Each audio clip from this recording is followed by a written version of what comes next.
ہم اس وقت حضرت عبد الرحمن بن عوف کے مزار پاک پر ہیں۔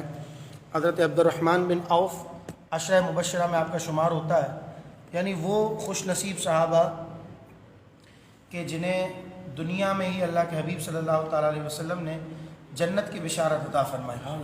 ان 10 خوش نصیب صحابہ کرام علیہم الرضوان میں سے ایک حضرت سیدنا عبد الرحمن بن عوف ہیں۔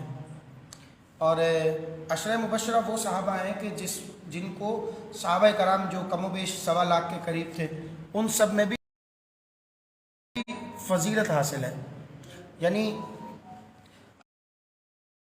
اگر صحابہ کرام علیہم الرضوان کی کیٹیگریز بنائی جائیں تو خلفاء راشدین کا مرتبہ سب سے پہلے آتا ہے، وہ 4 خلفاء کہ جن کا نام سے بچہ ہر مسلمان بچہ واقف ہے۔ حضرت ابوبکر صدیق، اچھا ان چاروں کا شمار بھی عشرہ مبشرہ میں ہوتا ہے، تو یوں ایک اعتبار سے عشرہ مبشرہ سب سے بہترین کیٹیگری ہے۔ اور پھر اس کے بعد سابقون الاولون آتے ہیں، بدری صحابہ آتے ہیں، پھر اس کے بعد ایسے کیٹیگریز ہیں۔ لیکن جن کو درجات میں فضیلت میں بلندی پریورٹی دی گئی، ترجیح دی گئی، تو وہ یہ عشرہ مبشرہ کے صحابہ کرام ہیں، اور اس میں سے ایک حضرت سیدنا عبد الرحمن بن عوف ہیں۔ آپ ان کے مزار کی زیارت بھی کر رہے ہیں، اور ہم دیکھ رہے ہیں ماشاءاللہ اتنا سادہ سا لیکن روحانیت سے بھرپور یہ مقام ہے، مزار ہے۔ صبح کے وقت ہم یہاں حاضر ہوئے ہیں، اور حضرت عبد الرحمن بن عوف کا واقعہ بھی ہم گاڑی میں بھی سن رہے تھے، اور بہت سے واقعات جب ان کی سیرت پر ہم نظر ڈالتے ہیں تو ہمیں ملتا ہے کہ مالدار صحابی تھے، اور اتنے مالدار تھے کہ ابھی ہمارے خرم بھائی بتا رہے تھے کہ علامہ صاحب کا ایک بیان انہوں نے سنا، تو اس میں جب ان کی وراثت کا معاملہ حل ہونے کے قریب آیا تو فجر سے سونے کی صورت میں ان کی وراثت تقسیم ہو رہی تھی، اور فجر کے وقت ان کا سونا الگ کیا گیا تو ظہر ہو گئی اور ان کا سونا تقسیم نہیں ہوا۔ اللہ تبارک تعالیٰ نے اتنی دولت سے مالا مال کیا تھا۔ عشرہ مبشرہ میں یہ صحابی اس قدر بلند فضیلت رکھتے ہیں کہ جب مدینہ طیبہ ہجرت کر کے گئے تو اس وقت سعد بن ربی انصاری صحابی تھے، تو انہوں نے کہا کہ بھائی میری 2 بیویاں ہیں، یعنی ہر چیز میں تقسیم ہو رہی تھی، تو اس وقت حضرت سعد بن ربی انصاری رضی اللہ تعالیٰ عنہ نے بھی اپنی زوجہ کے حوالے سے فرمایا کہ میں کسی ایک کو طلاق دے دیتا ہوں، جو آپ کو پسند ہے تو وہ عدت گزارنے کے بعد آپ کے نکاح میں آ جائیں گی۔ تو اس وقت بھی حضرت عبد الرحمن بن عوف نے کہا کہ مجھے بس بازار بتائیں قیمت کے لیے، تاکہ ان پر کوئی بوجھ یا بار یا برڈن نہ رہے۔ اللہ تبارک تعالیٰ نے انہیں بڑا فراخ دل بھی بنایا تھا۔ اور عشرہ مبشرہ میں یوں تو سارے ہی ایسے ہیں کہ جو قطعی جنتی ہیں اور جن کے جنتی ہونے میں کوئی شک نہیں، لیکن حضرت عبد الرحمن بن عوف اس اعتبار سے سب سے آخر میں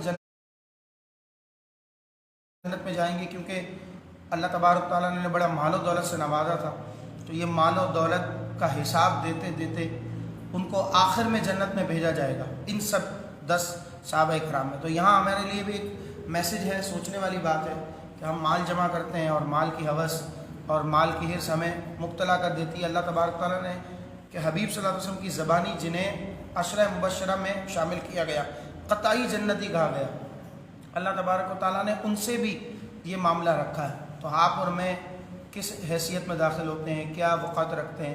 یقیناً یہ اللہ تبارک تعالیٰ کی مہربانی ہے کہ اللہ تبارک و تعالیٰ نے ہمیں اس مقام پر پہنچایا ہے۔ ایک مرتبہ ان کی شادی کا ایک واقعہ مجھے یاد آ رہا ہے، تو رسول اللہ صلی اللہ علیہ وسلم نے ان کے کپڑے پر جو ہے وہ خوشبو کا ڈبہ دیکھ کر مسکراتے ہوئے استفسار فرمایا کہ عبد الرحمن بن عوف یہ خوشبو کا ڈبہ کیسا ہے؟ تو حضرت عبد الرحمن مسکراتے ہوئے عرض کرنے لگے کہ یا رسول اللہ کل میری شادی کا موقع تھا اور دعوت ولیمہ تھی۔ تو یہاں 2-3 باتیں اور تو سمجھنے کو ملتی ہیں کہ ایک تو یہ کہ اللہ تبارک و تعالیٰ نے انہیں اتنا مال عطا کیا تھا کہ بڑے حشاش بشاش رہتے تھے، خوش طبع تھے، اور اس کے ساتھ ساتھ جو ہے وہ اپنے آپ کو نفیس رکھتے تھے۔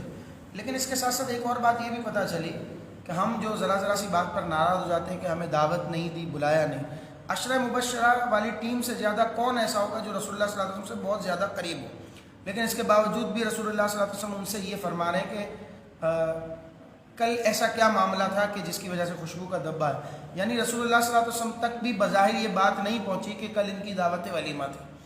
تو ایسی چھوٹی چھوٹی باتوں پر ناراض نہ ہونا، یہ بھی ہمیں دین اسلام سکھاتا ہے۔ اور اس کا وسیلہ حضرت عبدالرحمن بن عوف رضی اللہ تعالیٰ عنہ بن رہے ہیں۔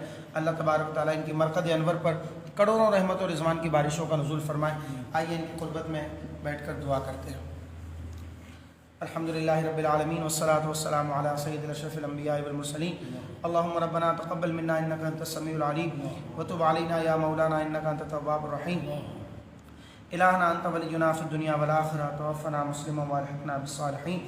الہی انت فی حال محول فبدل ذلتنا بالعز بدل فسہل یا الہی کل صعب بحرمت سید البرار ساحل۔ رب کریم ہم سب کی تیرے نیک بندے کی، تیرے نبی کے پیارے صحابی کی بارگاہ میں حاضری کو قبول فرما دے۔ یقیناً مولا جس دین اسلام کی ترویج و اشاعت میں بڑے لوگوں کا حصہ ہے، ان میں ایک نام عبدالرحمن بن عوف کا بھی ہے، اور آج دور دراز سے سفر کر کے اللہ تیرے بندے ان کی بارگاہ میں اس لیے حاضری دینے آئے ہیں کہ مولا اسلام کی حلاوت اور چاشنی کو محسوس کرے کہ وہ دین جو بڑی کٹھن طریقے سے، بڑے کٹھن مرحلے سے گزر کر اس مقام پر پہنچا ہے کہ آج دنیا بھر سے کونے کونے سے لوگ دین اسلام کی جستجو میں، دین اسلام کے شوق میں، دلچسپی میں یہاں کا سفر کرتے ہیں اور ان نفوس قدسیہ کی بارگاہ میں حاضری دیتے ہیں۔ مولا ہم بھی آ گئے، مولا ان کے درجات کو اور بلند فرما۔ انہوں نے جو دین کی خدمات اور ترویج و اشاعت میں اپنا حصہ ملایا، مولا ہمیں بھی اس سے حصہ وافر عطا فرما۔ اللہ ہمیں بھی ان کے نقوش قدم پر چلنے والا بنا دے۔ اللہ نبی پاک صلی اللہ علیہ وسلم کی ان سے رفاقت، دوستی، محبت اور قربت کا واسطہ مولا ہمیں بھی حقیقی قربت مصطفیٰ صلی اللہ علیہ وسلم نصیب فرما۔ اپنے اعمال سے نبی کی سنتیں اپنائیں، اے اللہ ہمیں ایسی قربت نصیب فرما۔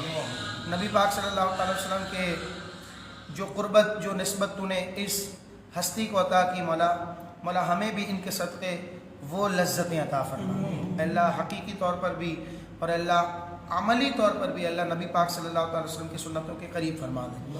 اللہ آج یہاں کا سفر کیا، مولا دیگر مقامات مقدسہ کا سفر بھی اے اللہ ہمیں نصیب کر۔ اے اللہ ہر طرح کی بہرہ روی سے، بے حیائی سے، لغو سے، فضولیات سے، خرافات سے ہماری جان چھڑا دے۔